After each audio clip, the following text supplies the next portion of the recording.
বারুইপুরে নিরীহ যুবককে যারা গণপিটুনিতে মেরেছে তাদের বিরুদ্ধে ব্যবস্থা নেওয়ার হুঁশিয়ারি দিয়েছেন মুখ্যমন্ত্রী শুভেন্দু অধিকারী।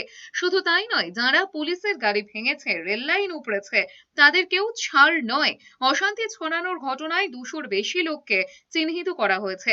যাদের ইন্ধন ছিল তাদেরকেও ফল ভুগতে হবে বলে হুঁশিয়ারি দিয়েছেন। আরজিকরের প্রসঙ্গে তিনি বলেছেন, ওই ঘটনায় 3 আইপিএস কে সাসপেন্ড করেছেন। বর্তমান রাজ্য সরকারের উপর আস্থা আছে নির্যাতিতার পরিবারের।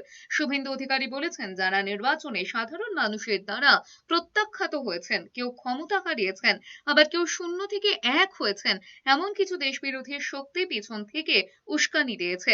এসটিএফ এদের কল রেকর্ড সহ যাবতীয় তথ্য সংগ্রহ করেছে।